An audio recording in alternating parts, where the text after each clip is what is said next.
Aujourd'hui, on va innover, je vous propose de jouer à un petit jeu. Je vous explique, ce que vous avez sous les yeux là, c'est la plus grande compétition d'Apex Legends de l'année 2023, un jeu dans lequel des dizaines de joueurs sont placés sur une même map, dans une zone de plus en plus petite, de manière à ce que les équipes s'éliminent et qu'à la fin, il n'en reste plus qu'une. Apex, c'est un jeu extrêmement chaotique qui, donc, en septembre 2023, organise son événement le plus important de l'année, les 40 meilleures équipes de la planète, passées par des mois laborieux de qualification sur leur propre continent et lors des 2 LAN précédentes, et qui viennent tenter d'arracher la plus grosse part possible des 2 millions de dollars mis en jeu par la compétition, et aussi, peut-être même surtout pour certains d'entre eux, le titre de champion du monde. En fait, vous et moi, on va même sauter quelques étapes pour se rendre directement en grande finale, où ne se trouvent déjà plus que 20 équipes qui vont devoir lutter pendant quelques heures pour grappiller, partie après partie, les points et le top 1 nécessaires pour prendre le trophée, chacune d'entre elles étant convaincue que ce dernier leur appartient et que les 19 autres équipes ne sont que des marchepieds qui leur permettront d'accéder à la victoire. Et aujourd'hui donc on va faire les choses un peu différemment de d'habitude puisque vous allez jouer. Plutôt que de suivre une équipe tout le long de la compétition, je vais vous présenter 4 équipes, parmi lesquelles vous allez devoir parier sur celle qui gagnera ces championnats du monde. Ah, et pour ceux qui connaissent déjà le résultat du tournoi, vous verrez très certainement des choses que vous n'avez pas vues la première fois, mais surtout, je vous ai mis beaucoup de musique épique. Restez, s'il vous plaît. Bon, pour vous permettre de choisir correctement, je vous présente très succinctement ces équipes. La première d'entre elles, c'est Black Hand, mes premiers chouchous, qui sont 3 joueurs clavier-souris, ce qui, à ce niveau de compétition, sur un jeu dans lequel les manettes sont à ce point assistées, est très rare. En fait, Black Hand, ce n'est pas seulement qu'ils sont 3 joueurs clavier-souris, c'est aussi que c'est une équipe que personne n'attendait plus que ça, et qui sont arrivés 2e en phase de groupe, et 1er en winner bracket, avec un nombre phénoménal de kills au clavier-souris. J'adore. Deuxième équipe, Optic Gaming, l'une des meilleures équipes nord-américaines, avec Noct, un ancien joueur top 1 de ranked qui s'est mis à jouer professionnellement, et surtout Skittlecake, un gars connu pour ses clutches et ses prédictions de zone presque paranormales. Et si vous ne savez pas ce que j'entends par prédiction de zone, pas de souci, on en parle après. Troisième équipe, Dojo, mes deuxièmes chouchous, en fait ce sont même les chouchous de tout le monde, c'est une équipe américaine qui vient du LCQ, le Last Chance Qualifier, c'est un tournoi dans lequel se sont affrontées toutes les équipes qui n'avaient pas réussi à se qualifier initialement au championnat du monde, en gros, le tournoi de rattrapage. Et qu'une équipe de LCQ se retrouve en finale des World LGS, c'est déjà impressionnant, et il y a surtout un joueur chez Dojo qui fait parler de lui, It's Timmy, originellement un très gros créateur de contenu Apex, tellement gros qu'il se cale parfois des sessions de ranked avec Post Malone, c'est vous dire. Bref, c'est un joueur clavier-souris au niveau mécanique très impressionnant, mais dont beaucoup doutaient de sa capacité à jouer correctement en ALGS, et pourtant, il est là. La 4e équipe finalement, c'est TSM, les grands favoris de cette grande finale, la meilleure équipe d'Apex de tous les temps, et potentiellement la meilleure équipe du monde à l'heure actuelle. TSM, ils sont là en mission, avec le plus grand joueur d'Apex de tous les temps, Imperial Hall, dont je vous ai déjà parlé lors de ma première vidéo sur Apex, et qui veut à tout prix décrocher ses premiers championnats du monde. Je sais que ça fait beaucoup de meilleurs de tous les temps dans un seul paragraphe, et si ça ne vous donne pas envie de choisir TSM, je sais plus quoi faire. Ok, bah je pense qu'on est bon, je vous les remets toutes pour que vous fassiez votre choix. Bon, maintenant que c'est fait, je vous propose aussi, voilà une quête secondaire, de faire votre choix entre tous ces personnages d'Honkai Star Rail, les sponsors de cette vidéo qui ont visiblement décidé de sponsoriser toutes mes vidéos Apex. Écoutez, moi, ça me va. Honkai, pour ceux qui ne connaissent pas, c'est un RPG de Space Fantasy dont le succès fulgurant ne vous étonnera probablement pas, puisque leurs créateurs sont aussi les parents de Genshin Impact. Honkai, c'est un jeu qui vous propose d'explorer un univers riche et complet, composé de plusieurs planètes, et de le faire, on y arrive, en incarnant le personnage que vous souhaitez. Et de la même manière que sur Apex, vous choisissez à chaque début de partie une légende, Honkai vous donne le choix d'incarner un héros parmi des dizaines de personnages, tous uniques, avec des histoires et des capacités différentes, et avec lesquels vous pourrez explorer le monde d'Honkai Star Rail. Si vous avez du mal à choisir, je peux peut-être vous aiguiller. Hoyoverse vient de dévoiler un tout nouveau héros 5 étoiles à durée limitée, une héroïne à vrai dire, Jing Liu, voilà c'est elle, une jeune femme visiblement froide qui manie une épée qui lui permet de faire de gros dégâts et qui se transforme quand elle retire le bandeau noir qu'elle porte sur les yeux, de manière à faire encore plus de dégâts, c'est pratique. Si vous avez peur de ne pas pouvoir faire tourner Honkai, rassurez-vous, c'est l'une des forces du jeu, il tourne plus ou moins sur n'importe quoi maintenant, et après le téléphone, la tablette ou le PC, Hoyoverse ont décidé de voir encore plus grand et on fait donc le premier JRPG free-to-play disponible sur PS5, excusez du peu. Et d'ailleurs ils n'ont pas fait les choses à moitié, sur PS5 vous pourrez y jouer en 4K tout en profitant d'une fluidité permise par le SSD que contient la console. Si Honkai Star Rail vous intéresse, je vous invite à utiliser ce QR code ou à cliquer sur le lien en description pour télécharger gratuitement le jeu et dans le même temps, tant qu'à faire, obtenir 50 jets stellaires, c'est moi qui offre. Bon, il est 17h et la première game de la grande finale du tournoi d'Apex le plus important de l'année commence enfin. Pour les nouveaux, je le rappelle rapidement, pour remporter cette finale, il faut atteindre ce qu'on appelle le match point, le seuil de 50 points, en éliminant des équipes et en se faisant éliminer le plus tard possible. Une fois que vous avez ces 50 points, vous n'avez plus du tout besoin de vous en préoccuper, votre seul objectif c'est de remporter une partie, d'être la dernière équipe encore en vie. Donc je résume, 50 points, puis une victoire. Les meilleures équipes prennent généralement 3 à 5 parties pour atteindre les 50 points, ce qui veut dire que les premières games seront les moins tendues. Ceci dit, vous le verrez, quand plusieurs équipes seront en match point, avec la possibilité pour chacune d'entre elles de devenir champion du monde, les choses deviendront tout de suite beaucoup plus intenses. Bon bref, comme les premières parties seront plus tranquilles que celles celles qui suivront, je vais m'en servir pour vous expliquer 2-3 choses, surtout la première, ce sera notre partie pédagogique qui nous aidera à mieux comprendre la suite. Pour commencer, on va suivre Dojo, nos chouchous d'Amérique du Nord, avec Timmy, le créateur de contenu reconverti en IGL, le leader de son équipe. Au début de chaque partie, les équipes doivent descendre depuis les airs jusqu'à l'endroit de la map qu'ils souhaitent atteindre pour récupérer du matériel et effectuer leur rotation jusqu'à la première zone. La question de savoir qui va drop où est souvent réglée au préalable, mais parfois, deux équipes veulent drop au même endroit. Et les deux ont souvent trop d'ego pour changer. Pourquoi est-ce que cette autre équipe aurait la priorité sur la nôtre? Et c'est ce qui va arriver à Dojo et à Alliance, la meilleure équipe européenne. Alliance va finalement, sans l'avoir annoncé, décider de drop à Thermal Station, le drop de Dojo. Alors les deux équipes y descendent, trouvent des armes le plus rapidement possible et commencent leur affrontement.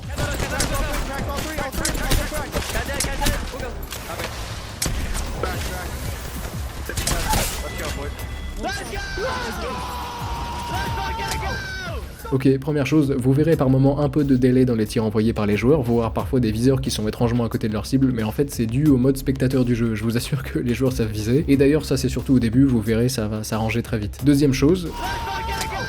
C'est pour ça que Dojo sont mes chouchous, je sais que ça peut paraître idiot, mais les trois s'éclatent, on les voit sourire, et dans un contexte aussi tendu qu'une grande finale des World Apex, je vous assure que c'est pas évident, et ce n'est sur ce jeu pas du tout commun. Dojo veulent gagner soit, mais le sourire aux lèvres. Cet affrontement entre Dojo et Alliance d'ailleurs, ça va devenir notre petit feuilleton de début de partie, vous allez voir que la guerre d'ego est loin d'être terminée. Ok, on va laisser Dojo récupérer ce qu'ils peuvent dans cette zone, et on va aller voir Optic, l'équipe américaine dont je prédisais que personne n'allait miser sur leur victoire, et on verra bien si les 4 personnes qui leur ont donné leur vote avaient raison. Le départ d'Optic est beaucoup plus tranquille, ils lootent sans se poser de questions, prennent l'info sur la prochaine zone et partent vers elle. Ah oui, du coup, il faut que je vous explique les zones, vous verrez, c'est super simple. Une map d'Apex c'est très grand et les équipes s'éliminant petit à petit, il faut bien trouver un moyen de les faire s'affronter. Les Battle Royale ont très vite trouvé la solution, mettre en place une zone, un grand cercle en dehors duquel les joueurs prennent des dégâts. Le but donc c'est que les joueurs restent dans ce cercle. Toutes les quelques minutes apparaît une nouvelle zone plus petite que les joueurs doivent rejoindre s'ils ne veulent pas prendre de dégâts. Et ça force les équipes à se retrouver au même endroit à la fin et ça avantage aussi les joueurs qui arrivent dans la zone finale en premier parce qu'elles peuvent occuper la meilleure position de la zone avant les autres. Alors comment est-ce que les équipes peuvent deviner où se trouvera la zone finale? En fait, déjà, sont disséminées aléatoirement sur la map ce qu'on appelle des ring consoles, ce qu'on va juste appeler des consoles, de petites machines qui, quand elles sont activées par un joueur avec la bonne classe, vous donnent la prochaine zone. Et ça vous donne de l'avance et ça vous permet aussi potentiellement de prédire les zones qui vont suivre. La prédiction de zone, c'est d'ailleurs une science assez complexe dans laquelle excelle justement Skittlecake, de l'équipe d'Optic qu'on est en train de suivre et à laquelle vous pouvez même vous entraîner en ligne. Généralement, pour simplifier, en reprenant ma partie, vous notez la direction dans laquelle les deux premières zones partent et vous les suivez plus ou moins pour déterminer les suivantes. En gros, la mienne serait là.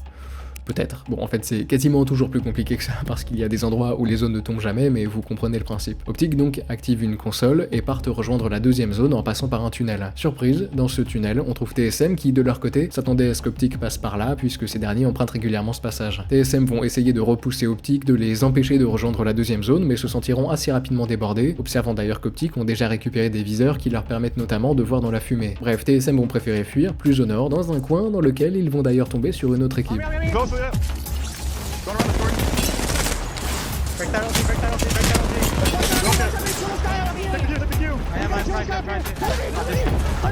Vous le savez peut-être, quand deux équipes engagent le combat, le plus gros risque est ce qu'on appelle la third party, une autre équipe qui viendrait nettoyer le combat initial. Et c'est ici exactement ce qui se passe, alors que TSM et FaZe viennent tout juste d'engager le combat, Moist arrive de l'ouest et Optic du sud pour terminer tout ça. Et assez étonnamment, deux équipes qui viennent third party, ça fait en fait peur à tous les acteurs concernés. Ici, il y a tellement de monde que Moist et Optic décident en fait de repartir et que FaZe arrive miraculeusement à survivre. Les seuls perdants dans l'histoire, ce sont TSM. Alors on va retourner avec Optic, qui s'installe dans la zone et qui y attendent. C'est d'ailleurs comme ça que se déroulent toutes les parties professionnelles d'Apex, de longues périodes de rotation, d'attente, de prise d'informations, de discussions stratégiques, et c'est ce que font Optic, ils prennent vite connaissance de la prochaine zone et décident de rester au même endroit. Ils discutent de ce qui pourrait se passer, de là où chacun d'entre eux devrait se positionner, et de comment ils devraient réagir s'ils se faisaient attaquer. Bon, on va vite avancer, ça reste la première game, on est juste là pour que vous compreniez les bases du jeu. Optic reste plus ou moins au même endroit tout le long de la partie, là où c'est compliqué, c'est de l'autre côté, où s'entassent toutes les autres équipes. Pour voir ce qui s'y passe, on va aller regarder l'équipe américaine qui a éliminé TSM, dont les 3 joueurs sont d'ailleurs restés à l'endroit où ils les ont éliminés. FaZe, ils ont quelque chose de très intéressant, et encore plus quand on arrive aux zones finales,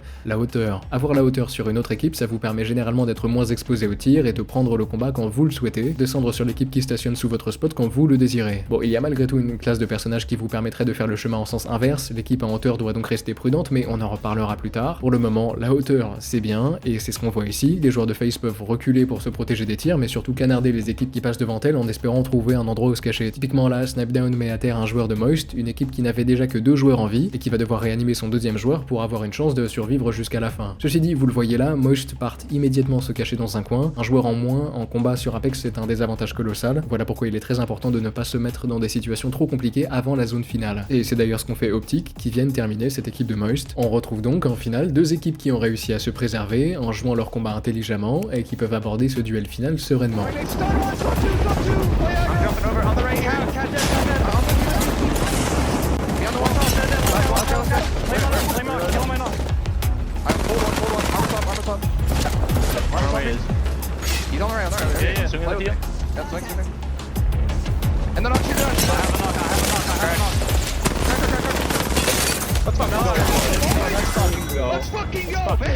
Ceci dit, là, encore une fois, on ne joue pas une victoire de tournoi, les équipes veulent simplement engranger des points, c'est pour ça qu'on voit ici FaZe absolument pas mécontent. Une deuxième place avec 7 kills, c'est un résultat dont personne ne pourrait être attristé pour lancer une grande finale. Ah oui, d'ailleurs, comme il est parfois compliqué de savoir qui a gagné la partie dans la toute dernière zone, avec généralement plusieurs équipes se battant pour le top 1, à chaque fin de partie, le nom de l'équipe gagnante s'affiche juste là, ça vous évitera d'avoir à décrypter les visages des joueurs pour savoir qui a gagné. La deuxième partie ne verra, comme la première, aucune équipe atteindre le match point. Ceci dit, je vous ai promis le feuilleton Alliance versus Dojo, la meilleure équipe européenne contre mes chouchous américains, alors on peut retourner voir ça. Les 2 trios drop encore une fois à Thermal Station. Si une défaite de Dojo ferait mal, une défaite d'Alliance serait dévastatrice. Se faire éliminer 2 fois en 2 games en dernière position, ou peu s'en faut, ça peut absolument ruiner une finale. Là, il faut qu'Alliance gagne.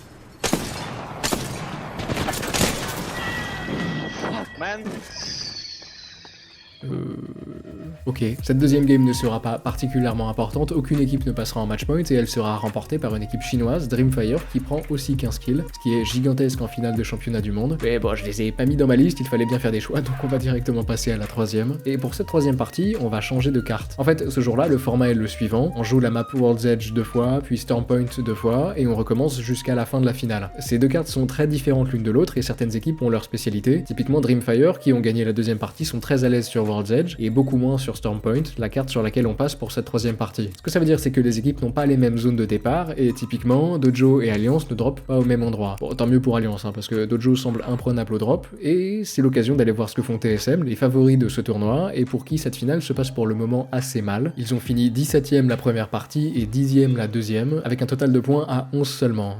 Là, il faut se réveiller. TSM sur Stormpoint, ils drop dans une zone qu'on appelle le Wall. Aucune autre équipe n'a annoncé vouloir drop à cet endroit, alors pour Imperial Hall, l'objectif c'est juste de récupérer du matériel tranquillement et puis de faire sa rotation jusqu'à la première zone.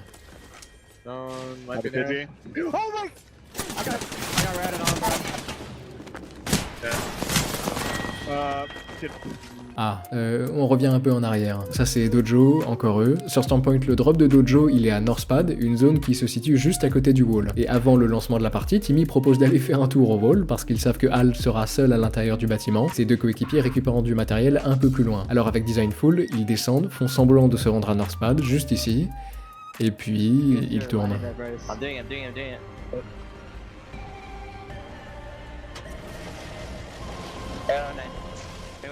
I'm waiting. Beat the bat. Oh, there it goes. Right side door. Ready? Wait. I'm too far. He's here.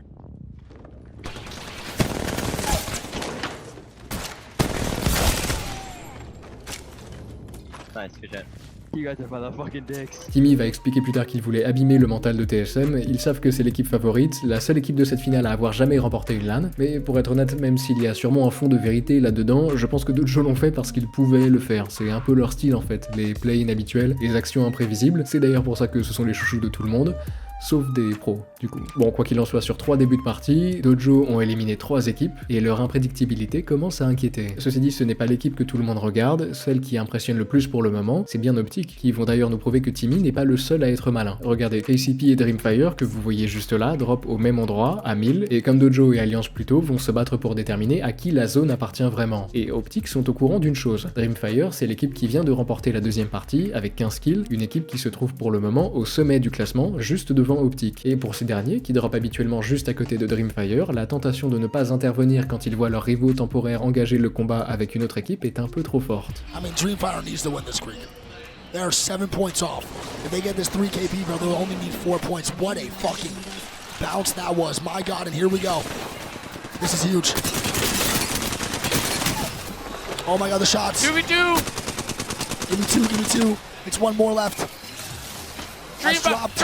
They're thirding it. Oh my God, the immediate third party out of Optic Gaming here is such a good fucking call, Greek. My God, immediate third from Optic, bro. As Roy and D'Ever try to stay alive. And look, Optic is now getting in the mix. As Roy's gonna go down to Skittle Cakes, Pite's gonna try to stay alive. My God, Optic Gaming with the right call, bro. Là, Optic vient de faire tomber une équipe à laquelle il manquait seulement 7 points pour atteindre les 50 et qui risquait déjà de passer en match point sur cette partie. C'est donc très bien joué de la part d'Optic, d'autant plus qu'il récupère des points d'élimination et du loot supplémentaire, et il s'assure d'ailleurs une rotation plus tranquille vu qu'ils auraient pu croiser KCP et Dreamfire.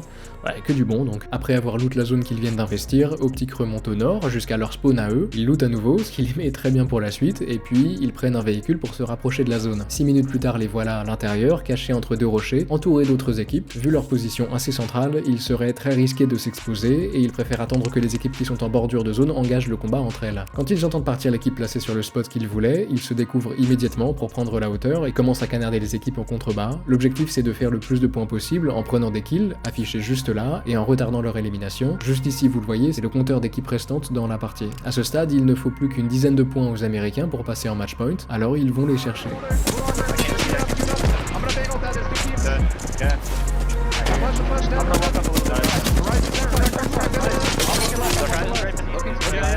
I got him. We're still in zone, boys. We're still in zone. Yeah, we need 5 points. Nice. I won. I'm pulling points. Don't be close to the ground. On the big. I think we play this way. All the old.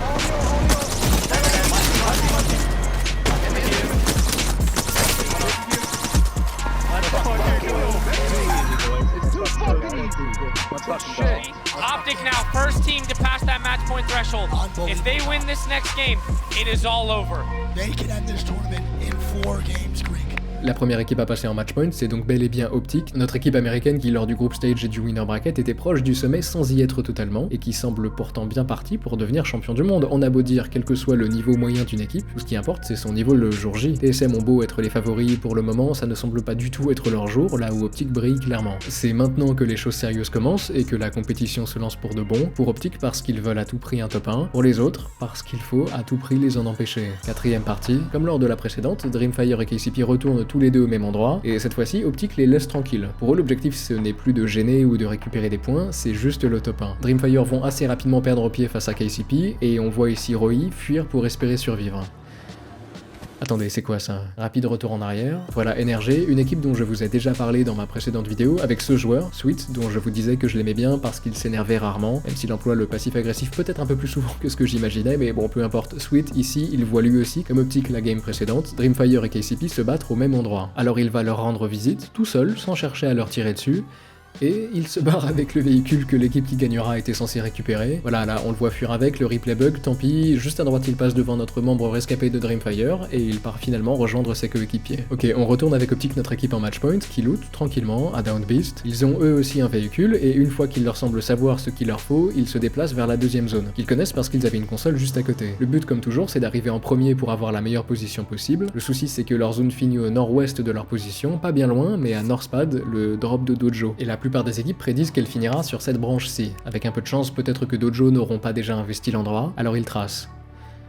Attendez, c'est quoi ça? Ben oui, c'est encore Sweet qui a cette fois-ci embarqué son équipe avec son véhicule et qui vient de sucrer la place d'Optic. C'est d'ailleurs vous dire à quel point les timings sont serrés sur ce genre de rotation. D'ailleurs, 1 minute seulement plus tard, on trouve déjà 10 équipes dans cette zone. Dès qu'NRG prend le spot qu'il désirait, les 3 joueurs d'Optic décalent vers la droite et partent sous Northpad, en prenant quelques tirs de Dojo situés plus haut, mais en réussissant à occuper un coin plus ou moins sécurisé qu'on appelle la Red Room, un spot qui, en fonction de la zone finale, pourrait bien déjà leur faire gagner le tournoi. Ils décident par moment de sortir pour garder un œil sur la situation, ils envoient des smokes sur NRG pour leur mettre un peu de pression, et se réfugient dans la Red Room quand ils prennent trop de tirs. En fait, c'est même là qu'ils resteront quasiment tout le long de la partie, planqués dans le tunnel, et malgré le fait que ce genre de position, bien loin de la hauteur qu'on recherche généralement, sont souvent au désavantage de l'équipe qui les occupe, dans la Red Room, on leur fout la paix en fait. Les équipes s'entre-déchirent à l'extérieur, et personne ne vient vraiment les gêner, ce qui est une situation très confortable pour eux, pour qui rien d'autre n'importe que le top 1. C'était déjà leur tactique lors de la toute première partie de cette grande finale, et ça leur a si bien réussi qu'ils n'hésitent pas à réitérer la manœuvre. Pour NRG, c'est exactement la même chose, installé installés derrière leurs rochers dès le début, ils ne bougent pas d'un iota, protégés par les rochers et la voiture qu'ils ont installée en rempart. Ils restent là tout du long, dans une position d'ailleurs dans laquelle ils peuvent prendre des infos nettement plus efficacement qu'Optic qui, eux, entourés d'ennemis, osent à peine se montrer. Et quand ils essayent de prendre des informations, et voire même d'agir en fonction de celles qu'ils récupèrent, ils se font immédiatement punir. Le problème ici pour eux, c'est qu'ils veulent prendre ce spot, mais qu'ils savent que la team située plus haut leur tombera dessus au moment où la zone se refermera. Dropped, qui est l'IGL d'Optic, considère qu'il vaut mieux attendre qu'une autre équipe prenne l'endroit, que l'équipe située plus haut leur tombe dessus, et qu'ensuite Optic vienne finir ce combat. Tout ce qu'ils veulent, c'est rester en vie avant le dit combat, en éloignant chaque joueur qui ose s'approcher de la Red Room. Quand les combats commencent sérieusement à faire rage à l'extérieur, ils tentent quelques tirs pour aider à finir pourquoi pas les équipes blessées, mais surtout pour que personne ne vienne dans leur direction. C'est d'ailleurs la même chose pour NRG, dont les 3 joueurs préfèrent attendre que les équipes s'abîment suffisamment pour qu'ils interviennent sans prendre trop de dégâts. Et puis, quand la zone commence à se refermer, c'est le début du chaos pour tout le monde, et Optic et NRG agissent au même moment pour prendre part aux festivités,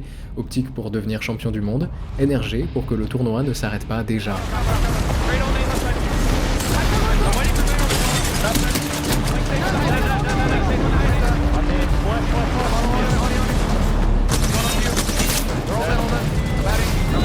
This could be it! Optic versus NRG!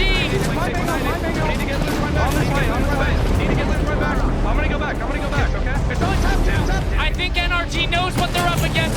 Can Sweet stop the dreams of Optic? Or is it gonna be a beautiful nightmare? I'm cringing. One might be down. Yeah, Listen for it. all three top left. Okay, All three I have top wall left. 4%. I have wall 4%. Done. 16-1. We need to take space here, Q. We need to take space here, Q. We have across the back. I'm sliding with you, Sweet. I'm swapping. Coming up. I have height. Rise in here. Rise in here. I'm all Come back up.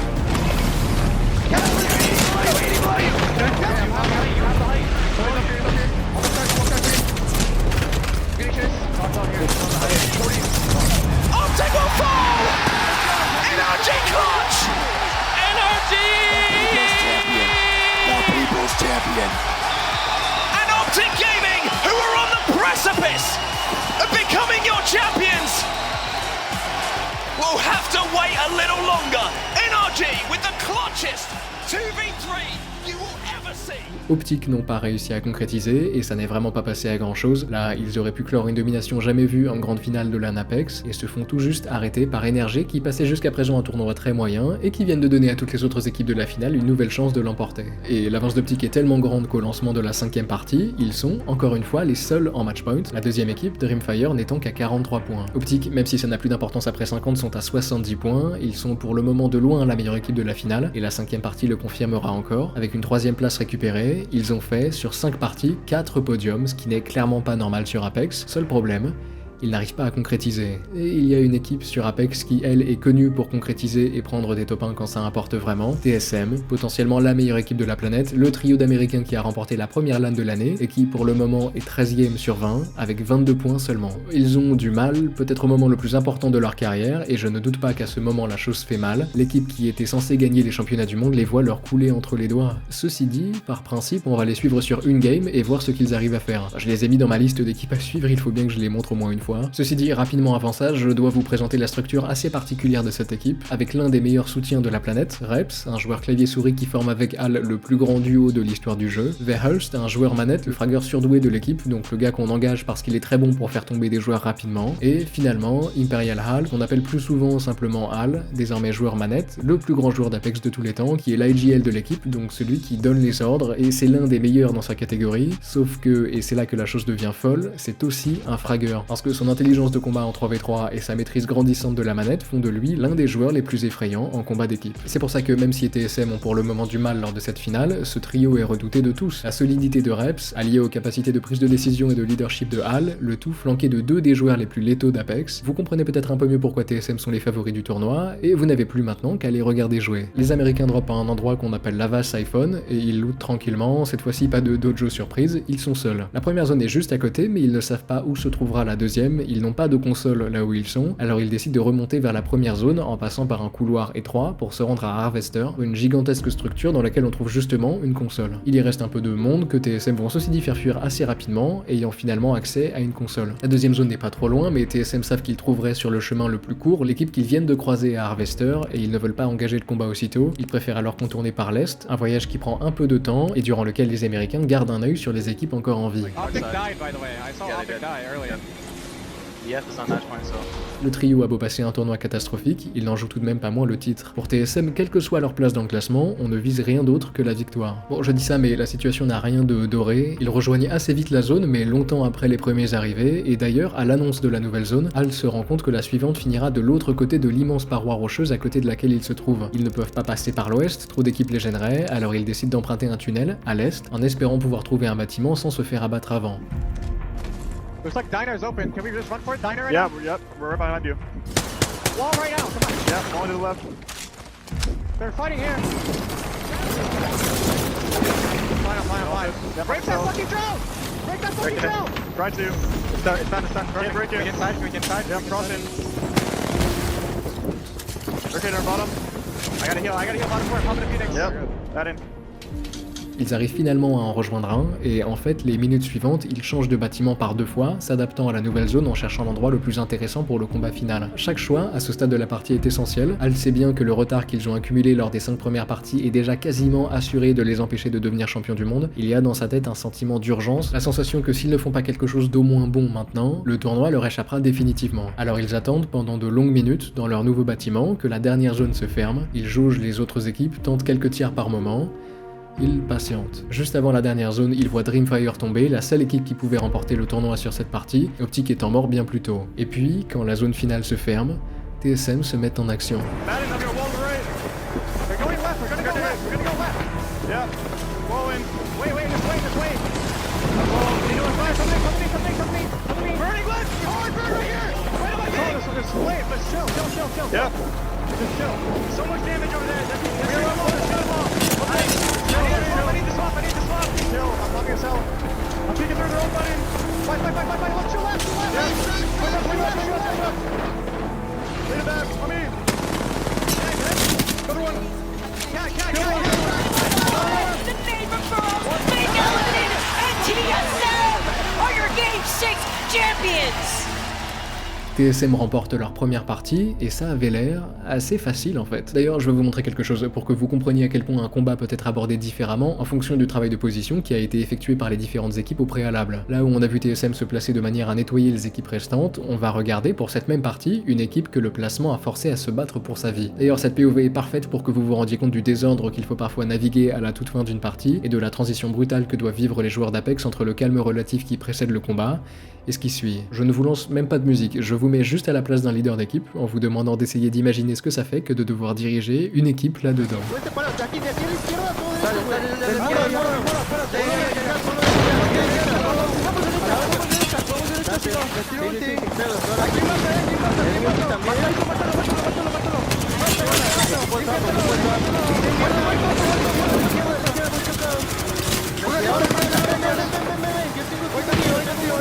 A la izquierda me falta uno, güey. Ven, que me a la derecha.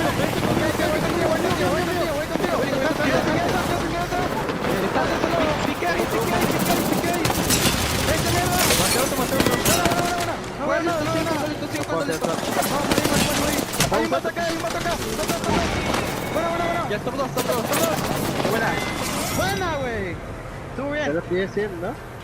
Ça avait quand même l'air nettement plus chaotique pour LGC, non? Ça c'est le pouvoir de l'association de la chance, du timing et du positionnement. Savoir vider son chargeur sur un ennemi sans louper une balle, c'est bien. Savoir se placer pour avoir à le faire le moins possible, c'est mieux. L'avantage pour TSM, c'est qu'ils savent faire les deux. Bon, ceci dit, ils ne sont toujours pas en match point, et ils devront, lors de la partie suivante, continuer à récupérer des points, tout en empêchant les équipes en match point de gagner. Bon, je sais que ça fait beaucoup de combats, et les choses vont d'ailleurs devenir de plus en plus intenses avec les games qui arrivent, alors je vous propose de faire une petite pause, et de vous expliquer 2-3 choses en même temps. Les joueurs, quand ils lancent une partie d'Apex, peuvent peuvent choisir ce qu'on appelle leur légende, le personnage qu'ils vont jouer. Chaque légende a ses capacités propres, des capacités qui peuvent grandement impacter le déroulement d'une partie. Le choix de chaque légende au sein d'un trio de joueurs pro est donc très important. Les légendes, il en existe un paquet, je ne vais peut-être pas toutes les présenter, mais vous pouvez au moins faire la connaissance des 3 légendes les plus jouées lors de cette finale. En 3ème position, on trouve Horizon, une classe offensive qui peut faire partir du sol toutes les 30 secondes une sorte de courant d'air ascendant qui peut porter les joueurs qui rentrent dedans. C'est très efficace pour prendre de la hauteur évidemment, et donc pour lancer des assauts, efficace aussi pour éviter les grenades ou les capacités ultimes des autres joueurs, comme la capacité ultime d'Horizon par exemple, une sorte de grosse machine qui ne fait pas de dégâts mais qui attire les joueurs à proximité comme un trou noir, et qui permet de leur faire des dégâts beaucoup plus facilement tant que la machine n'est pas détruite. En 2ème position, on trouve Catalyst, ça c'est mon main sur Apex, d'ailleurs je vous en supplie, Respawn, sortez de vrais skins pour Catalyst, j'en peux plus de ces horreurs. Catalyst est un personnage qui peut bloquer, renforcer et reconstruire les portes, et placer au sol des bandes noires qui abîment et ralentissent les adversaires qui marchent dessus, avec, comme capacité ultime, ces grands murs noirs au travers desquels les adversaires placés de l'autre côté ne peuvent pas vous détecter, et qui ralentissent et brouillent la vision de ceux qui tentent de le traverser. C'est une capacité essentielle pour les équipes qui veulent changer de position sans prendre de dégâts, et qui est très utile en fin de zone, comme on l'a vu pour TSM sur la dernière partie. Enfin, en première position, on trouve Bangalore, un personnage qui possède en capacité ultime un raid aérien qui peut tempo, créer du chaos ou déloger une équipe bien placée, et en capacité tactique un nuage de fumée qui peut permettre à son équipe de se repositionner à l'abri des regards. Mais c'est loin d'être sa seule utilité.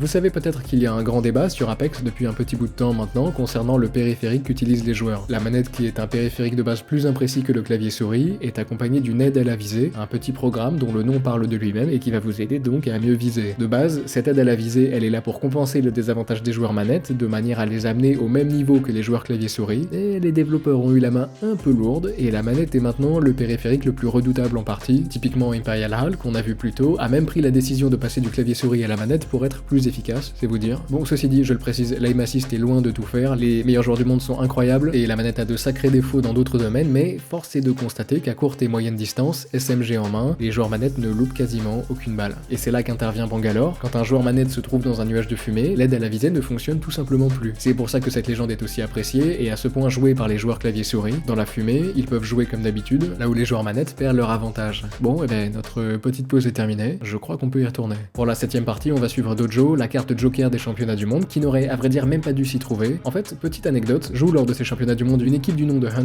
Thieves, une grosse équipe qui engage aussi des créateurs de contenu, des joueurs non professionnels qui tournent des vidéos en représentant la structure. Ces créateurs de contenu ne sont pas censés jouer à niveau professionnel, ils sont censés streamer de la ranked chez eux, loin des tournois, pour apporter de la visibilité à leur structure. Parmi ces créateurs de contenu, chez 100 Thieves, on trouve justement It's Timmy, qui pourtant participe au championnat du monde dans une équipe qui n'est même pas officielle. Ce qui fait vraiment mal, c'est que l'équipe professionnelle de 100 Thieves ne sont même pas passés en finale. En fait, ils ont même terminé 40e, les derniers du tournoi, là où leur créateur de contenu, le gars qui n'est censé être bon qu'en ranked, est en train de jouer la grande finale des championnats du monde. C'est aussi pour ça que ce sont les chouchous de tout le monde. Ceci dit, pour le moment, malgré des 3v3 toujours remportés, Dojo ne brille pas particulièrement, à part lors de la 5ème partie, durant laquelle il tombe en 8ème position, en prenant avec eux 11 éliminations. Bref, la 7ème partie commence, et les 3 membres de Dojo drop, comme d'habitude, à Northpad. Ils lootent leur coin, puis font ce qu'on appelle l'armory, un petit bâtiment dans lequel les joueurs rentrent et ne peuvent ressortir que quand ils ont abattu tous les robots qui s'y trouvent. Une excellente méthode pour récupérer des armes et des upgrades pour ces dernières, des munitions, des soins et des boucliers plus résistants. Pendant qu'ils sont occupés à récupérer du matériel juste à l'extérieur, on trouve Optic qui trace en véhicule jusqu'à la zone. Eux, ils sont toujours là pour le top 1 et ils ne veulent pas perdre de temps, ils tiennent à tout prix à se positionner aussi vite que possible dans la zone. Une zone dans laquelle on trouve d'ailleurs déjà TSM qui ont drop au wall et qui ont eu accès à une console. Ils sont dès le départ déjà plus ou moins là où finira la partie et ils ont le temps de décider où se placer en finissant par occuper l'un des bâtiments du coin. Optic de leur côté traverse le wall à pied et se pose finalement 4 minutes seulement après le début de la partie, juste à côté de TSM. Pour ces deux équipes déjà idéalement placées, il ne reste quasiment plus qu'à attendre la fin de la partie. Là où pour Dojo, il va falloir se retrousser les manches, ils avaient beau être plus près de la zone qu'Optic, ils ont pris plus de temps à loot avec de longues minutes passées dans l'armory,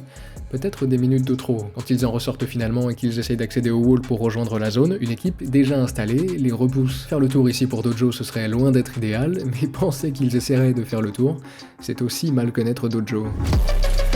I'm watching left side wall. Batting. There's somewhere right here. Just 10 minutes. You want right. Looking right. I think I right close to the Yeah. Back there.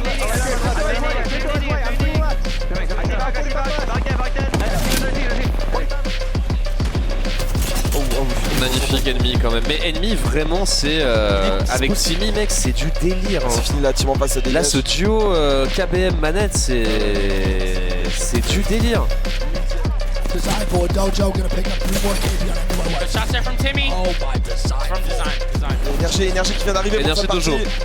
Énergie Dojo. Énergie qui est très solide en teamfight ces derniers temps.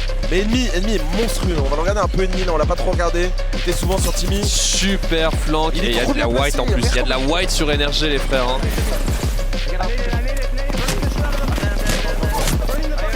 Timmy qui prend des dégâts. Timmy qui va être trouvé par Nafun quand même.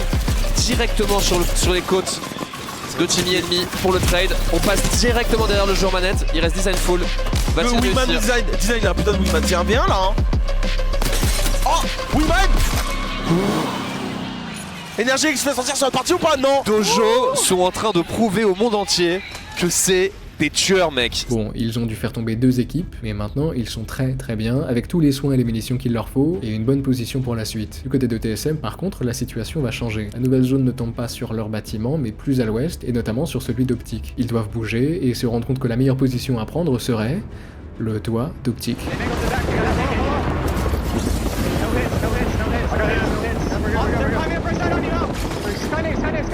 Optic de leur côté les voit évidemment arriver et n'apprécie pas du tout la manœuvre. Avoir un bâtiment dans la zone pour le fight final c'est bien, mais la situation changerait drastiquement avec une équipe au-dessus de leur tête. S'ils veulent sortir à un moment ou à un autre, ils savent qu'ils se feraient canarder par TSM, alors ils tentent de les déloger.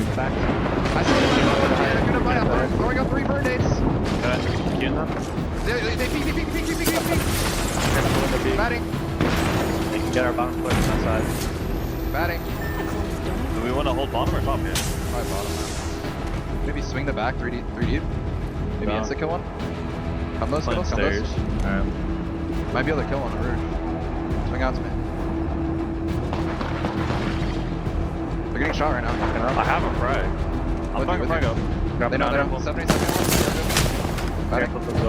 Bon, bien essayé, mais ça ne passe pas. Quelques dizaines de mètres plus à l'ouest, on trouve Dojo, forcé de se déplacer avec la zone, qui ne couvre plus le wall dans lequel ils étaient logés jusqu'alors. Les 3 Américains vont suivre la bordure de la zone jusqu'à ce que, bientôt, ils ne se trouvent plus qu'à quelques mètres de toutes les autres équipes, des équipes de joueurs professionnels qui enchaînent les tournois depuis des années, dont 2 d'entre elles, Optic et Blackhand, peuvent d'ailleurs, dès cette partie, dans les minutes qui suivent, mettre fin à la LAN et devenir champion du monde. Là où Timmy, le créateur de contenu, le monstre mécanique clavier-souris qui, sourire aux lèvres, terrorise depuis des années la ranked américaine, et qui se retrouve propulsé dans les parties d'Apex du plus haut niveau imaginable. Timmy que personne ne pensait apte à diriger une équipe, Timmy que personne n'imaginait capable d'atteindre la grande finale des championnats du monde, notre Timmy donc, se retrouve avec la responsabilité d'empêcher que les 2 équipes en matchpoint qui restent sur les 4 ne mettent fin au tournoi sur cette partie.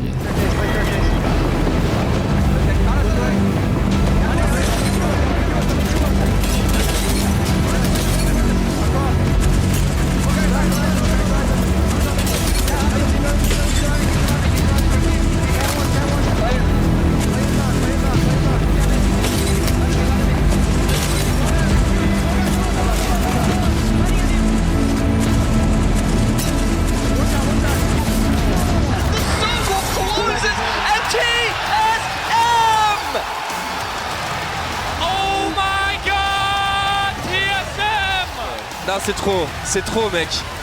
C'est TSM qui va gagner la game. 4 teams achieving match point eligibility. With that win, TSM of course will throw themselves above that threshold.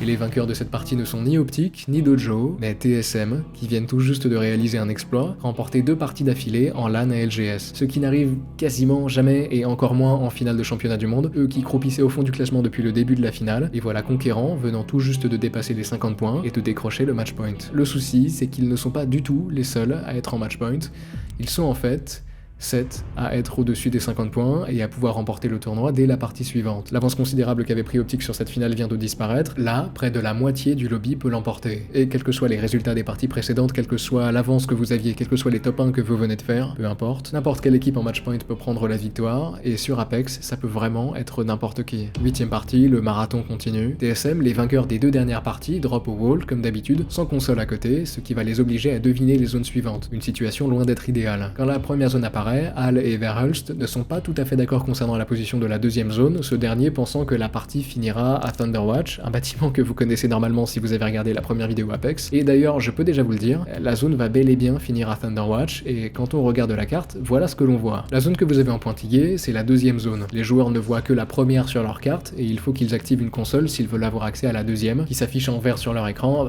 Bref, les pointillés, c'est la deuxième zone. Ici, pour n'importe quel pro qui a accès à ces deux zones, il paraît évident que la partie finira sur Thunderwatch. Et il y a une équipe en matchpoint qui est juste à côté, et ce sont d'ailleurs mes deuxièmes favoris, Blackhand. Blackhand, j'en ai très peu parlé jusqu'à présent, mais c'est la révélation de ces championnats du monde. Je rappelle que ce sont 3 joueurs clavier-souris, une anomalie à ce niveau de jeu. Déjà, c'est une équipe dont 2 joueurs sur 3 sont indonésiens, le 3e étant australien, et c'est tellement inhabituel de voir des joueurs d'Asie du Sud-Est à ce niveau de compétition que je suis juste heureux de les voir là. La IGL de l'équipe c'est lui, Strafing Flame, et le fragger c'est lui, Easy Flash, donc les 2 indonésiens. D'ailleurs, en winner bracket, l'étape qui a précédé la finale, Strafing Flame et Easy Flash sont arrivés 1er et 2e en élimination parmi tous les autres joueurs, Easy Flash dominant la catégorie des dégâts, ayant fait plus de 2000 points de dégâts de plus que le 2e. C'est une équipe qui combat donc, et qui sont arrivés 2e de la phase de groupe, et 1er du winner bracket. Le gros problème avec Blackhand, c'est que c'est une équipe qui ne fait quasiment jamais de top 1, ils font de très bons placements, prennent beaucoup de kills, mais ont du mal à concrétiser. Et pour devenir champion, il faut concrétiser. Bon, on se replonge dans la partie, la deuxième zone tombe sur Blackhand, et la partie finira probablement à Thunderwatch, juste à côté d'eux. Le problème, c'est qu'ils n'ont pas de console, et que pour savoir où se trouve la deuxième zone, le trio s'éloigne de Thunderwatch. C'est cruel. D'ailleurs, je peux même vous montrer le moment où l'IGL de Blackhand se rend compte de ce qui se passe. What? Thunderwatch? What? Oui, sa voix me fait de la peine, oui, je suis sensible, mais en fait, j'exagère un peu. Les 3 joueurs de Blackhand ont un véhicule, et ils se placent en fait assez rapidement près de Thunderwatch, dans une position qui n'est ceci dit pas idéale. Ils sont très bas par rapport au bâtiment en question. Pour TSM, la situation est encore plus compliquée, eux, ils n'ont même pas de console à proximité, et ils ne sont pas tout à fait sûrs de la marche à suivre. Alors Hal, en bonne IGL, observe. Il sait, en regardant la carte, que toutes les équipes autour d'eux ont des consoles, et il tente de comprendre où elles cherchent à se rendre. C'est une méthode qui peut leur faire perdre beaucoup de temps, mais ils n'ont à vrai dire pas vraiment le choix, alors il regarde. Et puis Verhulst, au bout d'un moment, voit une équipe plus au sud traverser vers l'est, et Hal comprend immédiatement où elle se rend, vers Thunderwatch. Ce que ça veut dire avec leur retard, c'est qu'ils vont devoir jouer la bordure de la zone, donc toujours rester en périphérie. Comme ils savent qu'ils sont de toute manière en retard, ils retournent en arrière quelques minutes pour finir de récupérer du matériel, et puis ils repartent au nord pour contourner la montagne qui les sépare de Thunderwatch. Une fois arrivés en haut, ils continuent leur rotation, très prudent. Le trio reste assez sous-équipé, ils ont relativement peu de soins et n'ont que des armures bleues, qui est un niveau d'armure assez faible, mais bientôt, ils arrivent non loin de Thunderwatch. Ils hésitent un instant à rester dans ce coin, cachés, et à attendre que les autres équipes s'éliminent, sauf que Hal sait qu'il y a un problème. Durant les group stages de ces championnats du monde, Hal a remarqué que dans des situations plus ou moins similaires, Dojo ont par 2 fois pris l'exact chemin que TSM viennent d'emprunter. Et Hal a peur qu'il refasse la même chose et que son trio se fasse surprendre. Alors TSM tente d'occuper un autre coin un peu plus haut et plus proche de Thunderwatch, mais Hal se fait tirer dessus et il sent qu'il ne serait pas assez protégé s'il restait ici. Il décide donc d'occuper le tunnel qui est une situation loin d'être confortable, dans laquelle ils n'ont pas la hauteur et vont probablement devoir se battre pour remonter et rejoindre Thunderwatch. Mais c'est tout ce qu'ils ont. Blackhand, de leur côté, décide de grimper, eux non plus n'apprécient pas leur situation et préfèrent se replacer, le risque de s'exposer aux autres équipes en changeant de coin étant moins élevé que celui de rester dans une situation plus précaire. Ils arrivent, étonnamment sans trop de problèmes, à prendre la partie est de Thunderwatch, qu'ils vont immédiatement sécuriser. Et ça, c'est une excellente situation, et Blackhand savent qu'en capitalisant sur leur position et leur incroyable capacité de combat, ils ont vraiment une chance de gagner le tournoi dans les minutes qui suivent. Ils vont rester là quasiment tout du long, barricadant chaque porte, lançant par moments quelques tirs sur l'équipe qui occupe l'autre moitié du bâtiment, et observant ce qui se passe à l'extérieur. Et puis, il y a Dojo qui sont toujours loin. Eux, ils sont encore plus en retard que TSM, ce qui leur permet ceci dit de s'équiper assez solidement. Après qu'ils aient fait l'armory, ils ont décidé de passer par la zone, celle-ci leur faisant assez peu de dégâts, pour rejoindre Thunderwatch. Et en fait, de manière assez évidente puisqu'ils ont drop juste à côté, ils vont emprunter plus ou moins le même chemin que TSM. Déjà, ils arrivent finalement là où TSM ont drop, et prennent le temps de se fabriquer du matériel. Une fois la chose faite, ils prennent la tyrolienne que l'équipe de Hal a empruntée juste avant eux, et commencent à leur tour à contourner la montagne qui les sépare de Thunderwatch. Et ils arrivent, comme Hal le craignait, juste derrière TSM, accroupis, silencieux, très bien équipés, très bien placés, et prêts à sauter à la gorge de l'équipe placée dans le tunnel s'il y en a une. La grande question, c'est de savoir si TSM va s'en rendre compte à temps. I wonder if we go to that one. Wait. I think I just heard somebody. On this left side here. I feel like I just hear somebody right here. Yeah, there's people on my ping. There's people on my ping. Okay. 100%. They're gonna zone. They're trying to push us. Slide on you. They salted you. One tweak, I think. One might get back by the way. 70 on one. I'm coming back. I horizontal to them. They're nading us, they're nading us. I'm coming back. I'm coming back. I use my 65 purple. Crack one, 24 flash. Just play aggressive on this if you can. Okay. Can we camo them? Yeah, I can. I'm bangling them. They're gonna walk up. They're gonna play the island right. There's someone on the left side. On the right, there's one on the right. I'm going to the right. There's one right above me, right above me. Look left. Crack one on the right. Crack one on the right. Wait for you. I got a bat. Wait.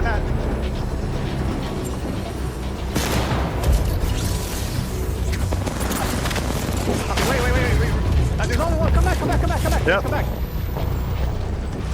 Just play back. Watch our back. Don't watch our back. I have nowhere bats.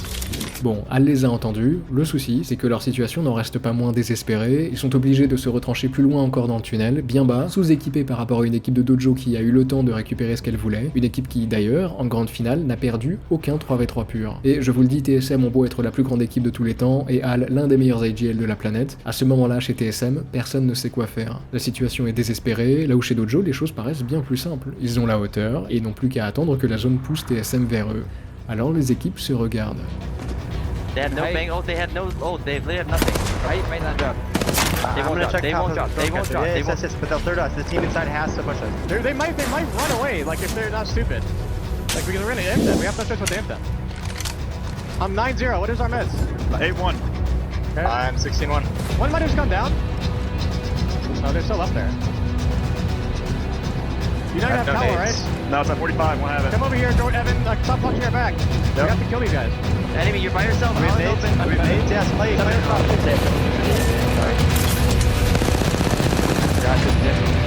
Shoot him. Where's my kill? Where's my ult?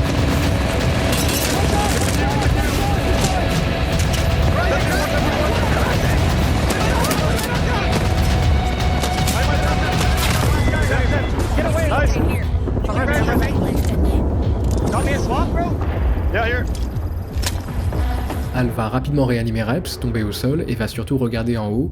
Il sait qu'une équipe y est positionnée, et il ne craint rien de plus qu'elle ne leur tombe dessus. Ceci dit, tant qu'ils restent prudents, leur position est bien plus confortable qu'elle l'était 2 minutes plus tôt. Chez Blackhand, au même moment les choses bougent aussi, la zone commence à se refermer, et Strafing Flame comprend que la partie ne terminera pas sur Thunderwatch, mais juste à côté, plus au nord, dans une zone sans couverture. Pour le moment, ceci dit, l'équipe se contente d'observer ce qui se passe à l'extérieur. Apex est probablement moins le domaine de l'action que de la réaction. Bouger, oui, mais quand il le faut. Alors Blackhand reste à distance, et ils attendent le bon moment.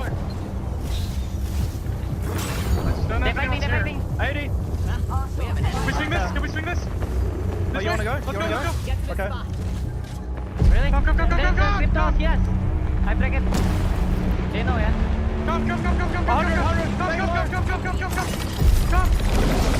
ult. They're leaving. Come, please. Yo, I'm next to you. Someone. Oh, yeah. I'm bailed. I can heal. My bail. I'm sitting. I'm no GG. I can't see. Active. Chill. We're not in. Little one forward, kill them. One forward, 1, 2, 3, go. Sit on me. My kill, sit on me. Running on us. One forward. Don't die, one forward. We're good. I don't have gen. We're killing, boys. We have to be careful. Look where. Careful. I got one more to tell. Last one. Careful, stop. Just chill. Yeah. Try and live. Just try and live. We win this game. We win this game. Ok, je vous fais l'état de la situation. La God Pose, la meilleure position, se trouve juste ici, un petit bout de terrain en hauteur, au nord de la zone. À ce stade de la partie, il n'y a plus que 2 équipes qui sont en match point, les 2 seules équipes d'ailleurs à être assez proches de la God Pose pour avoir une chance de l'occuper. L'équipe que vous voyez juste ici, SAF, étant en hauteur, et ils n'ont pas forcément la vision de jeu de Blackhand ou de TSM. Ces derniers d'ailleurs, pendant que Blackhand prenait leur nouvelle position, étaient justement en train de les regarder. Ils savent donc qu'une autre équipe menace d'occuper la God Pose, et veulent à tout prix les en empêcher. Le souci, ça reste SAF, en haut, qui menace de leur tomber dessus à chaque instant, voire de prendre la God Pose avant eux, d'où l'hésitation de Al qui continue à donner des instructions à son équipe en fonction des scénarios. La grande question, c'est de savoir qui fera le premier pas, qui agira et qui réagira. They're getting naded. I'm smoking this Watson team. Look above. We're walling out towards the right. We win this game by taking this. Does someone heal? I need ultimate. Anyone have ultimate? No, I don't. I have no medkit. I'm in battery. Walking out here. Let them. Let them. We're walling out the right. We're walling out the right. Yeah. We're doing it now. Fuck, just walk. I don't fall. Let's go. Just walk. Yeah. There's someone here. Team, go push one. I'm back. We gotta go. Yeah. We gotta win these fight points. Yeah. Chill. I'm fine. Nice. Pushing left. I'm burning. I got it back. Yeah. Push it. On the back. Push me in, bro. Press me. You got it. Drop me swap now. I cannot. Okay. Black End tombe sous les balles de TSM qui viennent d'éliminer, à la suite, 2 des équipes les plus effrayantes en 3v3 de cette finale, les 2 seules autres équipes d'ailleurs à être en match point. Les 3 Américains viennent de récupérer la meilleure position de la zone finale et peuvent, en hauteur, regarder les autres équipes s'entre-déchirer de l'autre côté.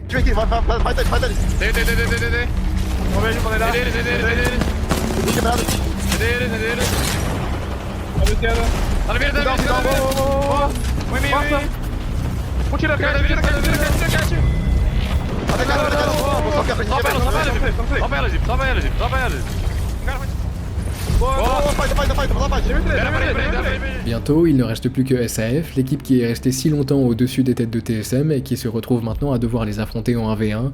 Eux, l'équipe milieu de tableau, venue du Brésil, qui doit empêcher la plus grande équipe d'Apex de tous les temps de remporter le tournoi. Là où, de l'autre côté, la dite équipe sait qu'elle doit à tout prix capitaliser sur cette situation.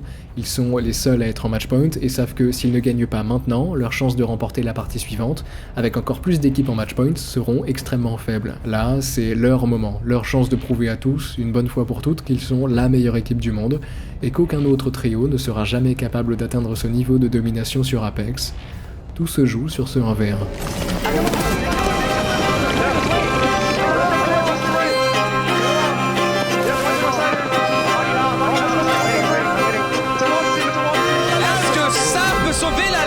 Contre ces 3 monstres, les meilleurs joueurs du monde, y'a rien à dire mec, c'est un truc de fou.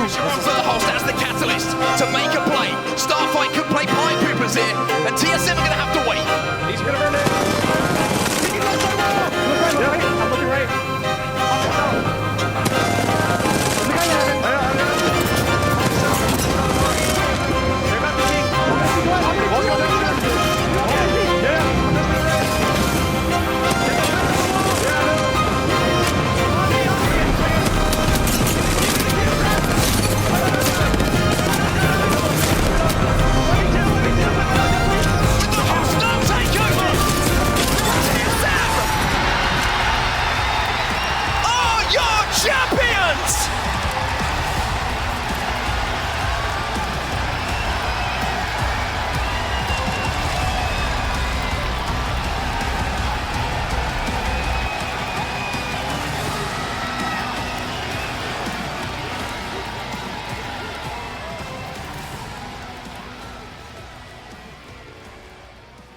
Et à tous les gars qui ont parié sur Dojo, Black End ou Optic, je vous ai dit que TSM était la meilleure équipe de tous les temps. Fallait pas faire les malins. Bon, plus sérieusement, bravo à TSM qui viennent d'enchaîner 3 top 1 d'affilée en grande finale de LAN. Sachez que ça n'arrive absolument jamais. C'est une performance complètement lunaire, clairement du jamais vu dans un jeu aussi chaotique. Il faut savoir que j'ai mis beaucoup de temps avant de regarder de l'e-sport Apex, justement parce que quand j'ai commencé à m'y intéresser, il y a plus d'1 an, chaque tournoi régional que je regardais semblait avoir un vainqueur différent, ce qui était pour moi la preuve qu'il était impossible de développer une scène compétitive sérieuse sur un jeu visiblement aussi aléatoire. Et depuis que je suis revenu et que je vois TSM enchaîner les victoires, je comprends que le jeu n'est en fait pas aléatoire. Ignoblement chaotique, affreusement incertain oui, mais c'est aussi ce qui fait sa beauté, et ça n'empêche visiblement pas TSM de dominer, eux qui deviennent finalement les numéros 1 incontestés du jeu. Je dis deviennent parce que vous ne le savez sûrement pas, mais il y a une autre équipe qui menaçait sérieusement de les remplacer, mais on va se garder ça pour une autre fois. Si vous enchaînez les vidéos sur la chaîne et que vous n'avez toujours pas pensé à vous abonner, eh ben je vous y fais penser. Le niveau de qualité sera normalement au moins maintenu, l'abonnement sera probablement rentable, je crois. Merci à Orax pour ses corrections. Si vous ne le connaissez pas, c'est un commentateur et excellent joueur d'Apex, d'ailleurs vous l'avez entendu commenter cette finale. Il stream tous les jours sur Twitch, n'hésitez pas à aller faire un tour chez lui si vous voulez vous intéresser d'un peu plus près au jeu avec un francophone. Bon, et bien je pense qu'on a fait le tour. Comme d'habitude, merci pour votre soutien, je suis assez content de ce que cette chaîne est en train de devenir, et même si ça reste pour moi une activité secondaire que j'ai tendance à ne pas toujours prendre au sérieux, je suis très heureux de vous savoir toujours aussi friand des quelques vidéos qu'il m'arrive de sortir. Bon, à la prochaine. Tchuss.